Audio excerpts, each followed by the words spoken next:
All right, Alexander, let's talk about the diplomacy that is about to take place in Saudi Arabia between the United States and Ukraine. From what I understand, the latest reports are that there's not going to be a meeting between Russia and the United States directly after the meeting between, I believe it's Rubio, Witkoff, and Waltz, along with, they're going to be meeting with Yermak and his team.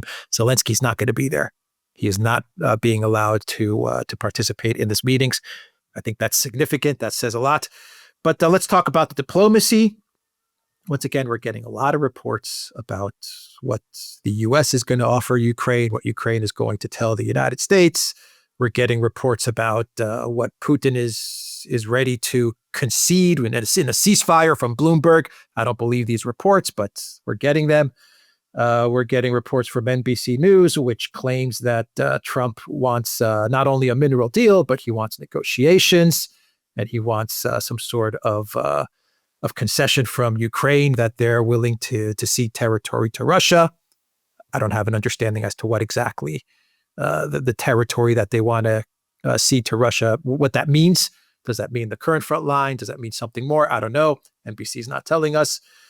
And we're getting the counteroffer from Ukraine, which is very much along the lines of what Stammer and Macron pitched to Trump, which is a no-fly zone, effectively a no-fly zone, and then European troops in Ukraine. So anyway, that's kind of the information that's floating around, the diplomacy that's going to take place in Saudi Arabia. Once again, I don't know if these reports are true. Who knows? We'll find out. We'll find out in the next couple of days, I guess. Anyway, what are your thoughts on the diplomacy that is going to take place between the United States and Ukraine? I think the best thing to do about all of these reports is to put them to one side, actually, because there's so much that's floating around, which is completely contradictory and inconsistent. And to go quickly to the Bloomberg article about the Russians being prepared to concede a 6-month ceasefire, this is completely contrary to what the Russians themselves are saying. And when you go to that article, and I actually, analyzed it, I gave it a bit of time in one of my programs. I mean, it's quite clear that it's not coming from Russian officials, so-called people informed about the matter, who might not even be Russians. I mean, they might just be diplomats floating around Moscow or journalists or people of that kind. So I think let's put all of that to one side. Let's actually look at the Riyadh informed on the matter. I'm just smiling. Informed on it could be anybody. It could be anybody. Exactly. Informed on the matter. Could be. I mean, we're informed. We're informed about them. We are. We are informed about the matter. I mean, you and I, we pore over all of the various statements. We're very well informed about the matter. It's like Bloomberg coming to us. Right? They're coming to us. Exactly. Yes. So anyway, I mean, for all we know. So let's actually look at the. Let's actually look at of those things we really do know. Firstly, the meeting is happening in Riyadh. It's not happening in Paris or Berlin or Brussels. They're meeting in Riyadh.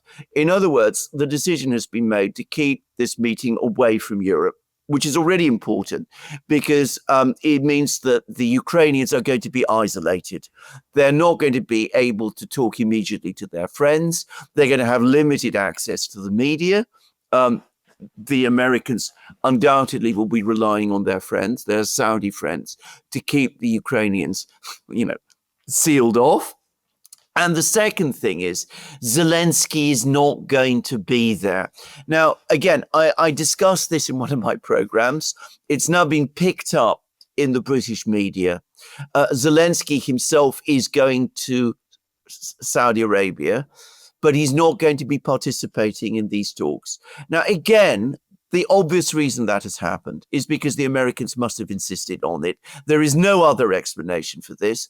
Admittedly, Trump was never going to go there, but this is a talks on existential matters relating to Ukraine. Zelensky would have been perfectly within his rights in any normal situation to be participating. After all, he's met with Kellogg, he's met with other US officials. Why shouldn't he participate in these talks? The only explanation is that the Americans don't want him there. So the Americans are trying to separate the Ukrainians from their European friends and their friends in the United States, just saying. And they're also trying to separate Zelensky's team from Zelensky himself. They clearly very, very suspicious now of Zelensky. They saw him when he came to Washington. They saw how unreliable and impossible he is. They're making an effort to try to talk to the Ukrainians without the Europeans floating around and without Zelensky himself being present. And they're going to try, I think, and this is the only explanation for these talks, try to move the Ukrainians towards what the Americans want, which is some kind of negotiation process with the Russians. Now, there's all sorts of talk about, Ukraine offering again to sign the mineral deal as it was originally negotiated and that kind of thing. But Trump has actually gone public and on the record as saying that what he wants from the Ukrainians is proof or at least evidence that they are seriously interested in seeking peace. Now, that might extend to an admission from the Ukrainians that they're prepared to concede territory. Though again, to say that clearly, I mean, that's NBC, one mustn't put too much weight on that. But a genuine, honest commitment from the Ukrainians that they're prepared to engage the Russians and work with the Americans in some sort of serious negotiating process. That this isn't going to be the Ukrainians coming along with proposals like the one floated by Macron, which Zelensky has seized on, for ceasefires that are not really ceasefires, but are really attempts to create no-fly zones, things that the Russians are certain to reject. Get past all of that.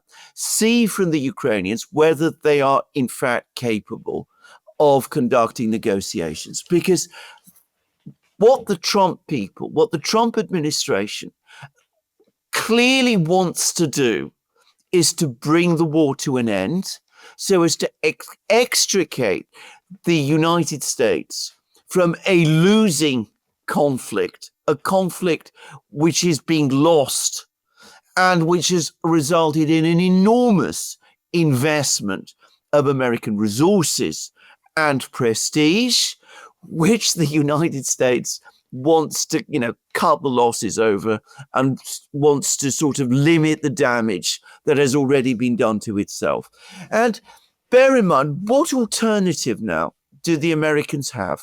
I mean, if the negotiations with the Russians don't proceed, what do the Americans do? Do they go back to the Biden formula, supporting Ukraine for as long as it takes? Do they really escalate the economic war against the Russians? These are things so contrary to what the United States, what the administration says it wants, that they make no possible sense. What the Americans need to do or want to do is to get the Ukrainians, obviously without Zelensky, to commit to a negotiating track.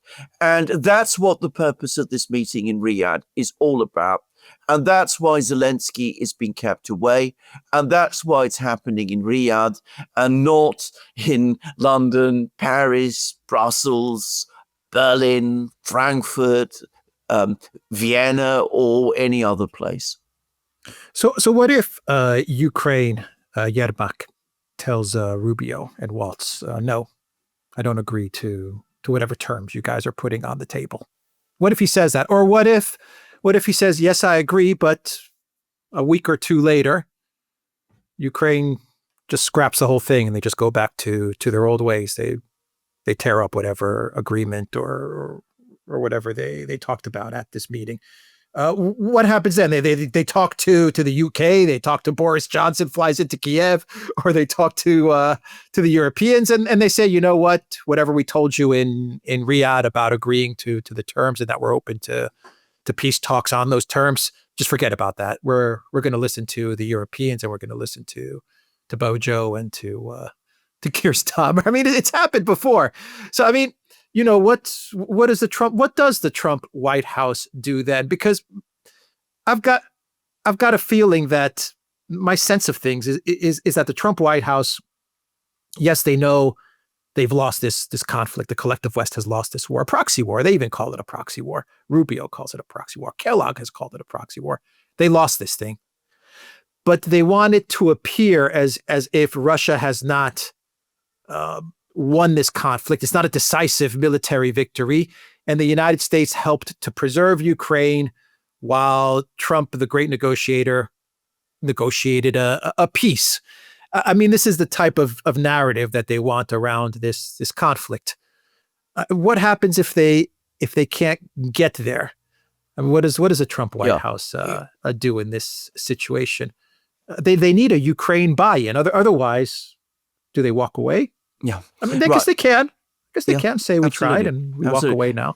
Can I just say quickly that I think the second possibility that you outlined, which is that the Ukrainians tell the Americans things that they think the Americans want to hear, and then go back to Kiev and talk to their European friends and walk it all back, is far and away the most likely outcome.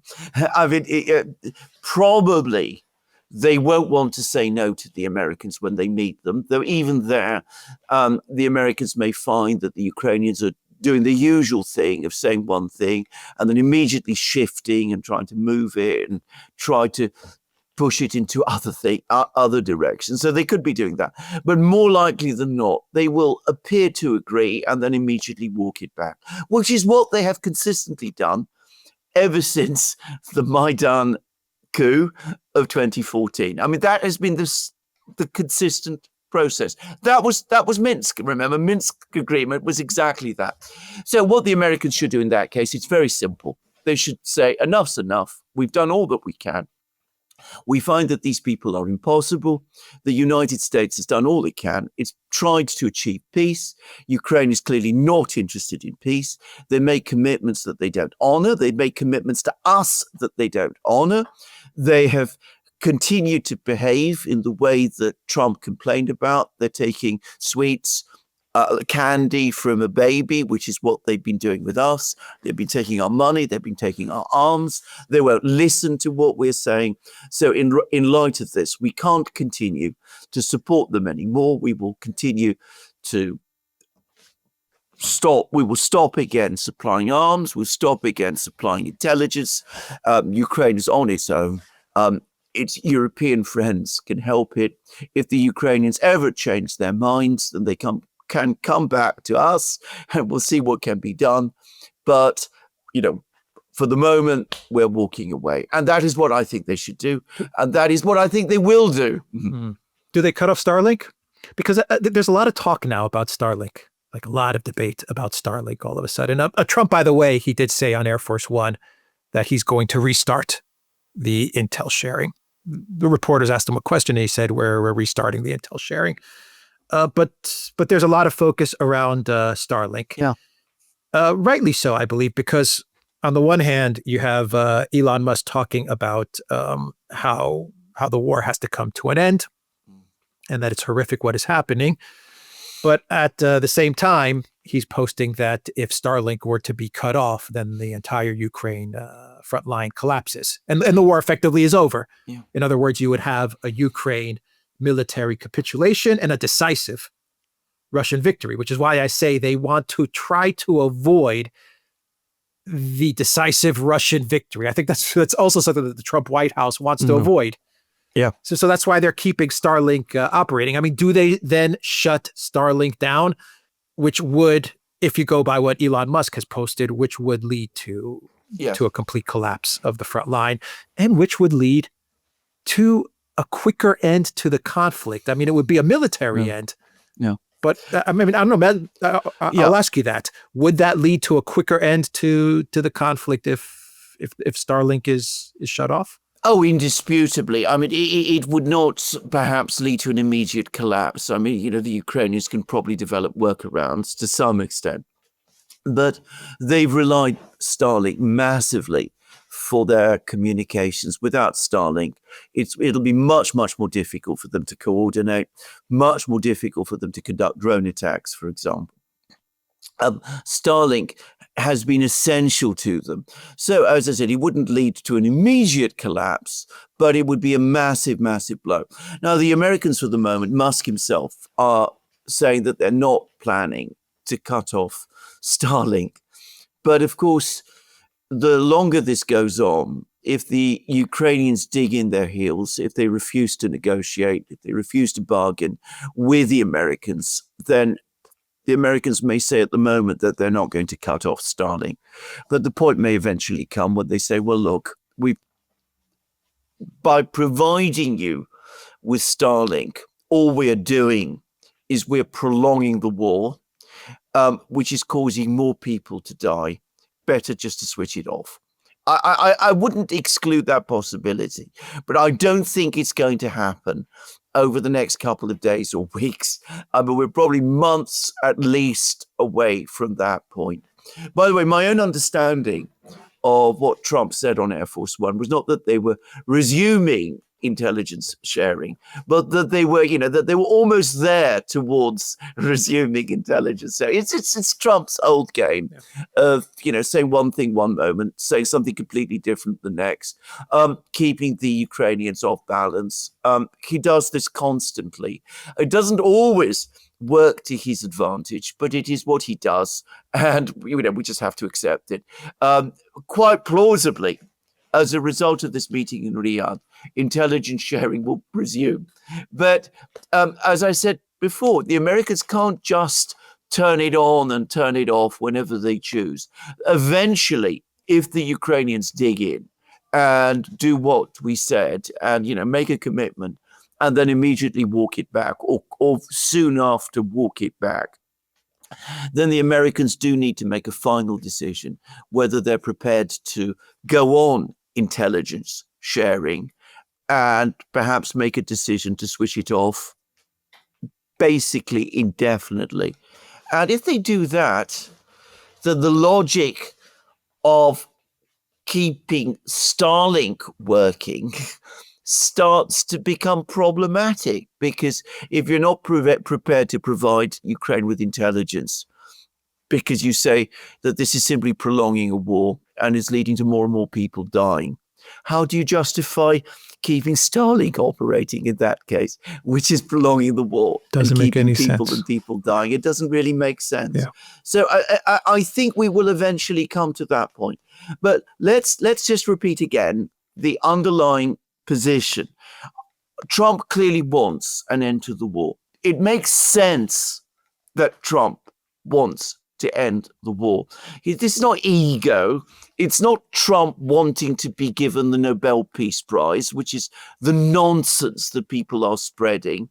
It's an objective, tough-minded assessment of American national interests. There is no virtue for the United States to continue to expend its money, its weapons, and in its prestige in a war that is being lost. It makes no sense at all. It is a distraction.